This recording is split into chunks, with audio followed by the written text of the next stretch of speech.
There have been cases of people fooled by cult groups operating under the guise of spiritual revival, and some of these cases ended in unthinkable tragedy.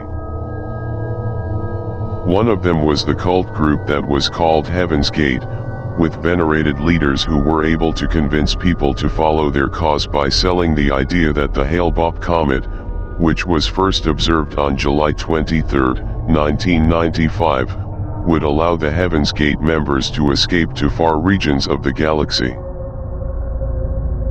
There, in a far away place in the galaxy, the members would supposedly achieve a next stage of purification and finally transition to beings of the celestial kind.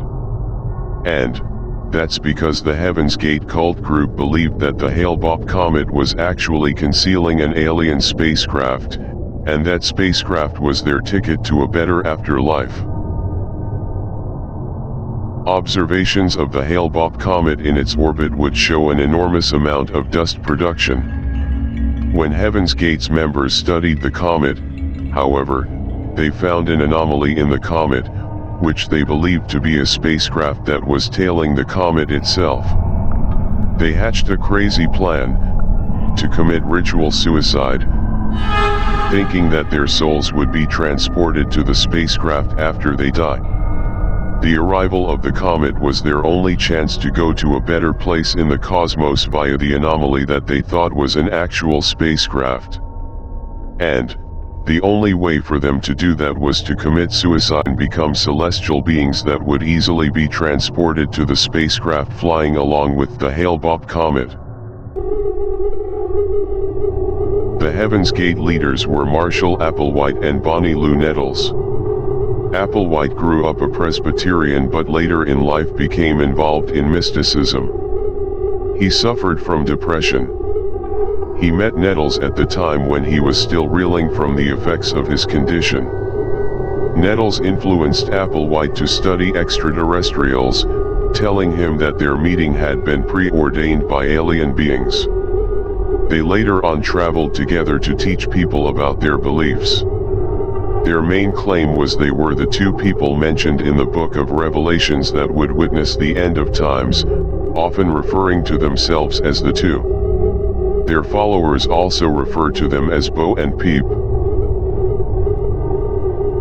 Their partnership, however, ended in 1985 because Nettles succumbed to cancer. Heaven's Gates was known to have strict rules.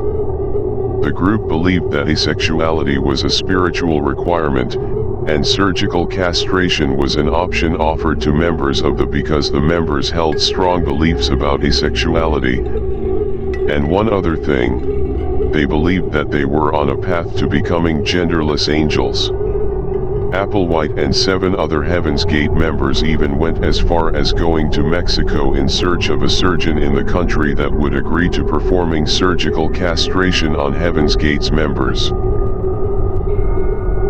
In October 1996, the group rented a property in Rancho Santa Fe, California that they called the Monastery. Applewhite at that time was convinced that the Hale-Bopp comet orbiting around the solar system was really hiding a spacecraft. He also told his members that the soul of Nettles was on board and waiting for them to join her. Applewhite and his members planned their exit by isolating themselves and recording farewell statements before taking their own lives. On March 26, 1997, police found 39 people who died of suicide at the monastery. All of them died by purposefully ingesting poisoned food. It was reported that Applewhite was one of the last 4 who died in the ritual suicide dubbed as the final exit of the Heaven's Gate cult group, from this planet to the spacecraft that was flying along with the Hale-Bopp comet.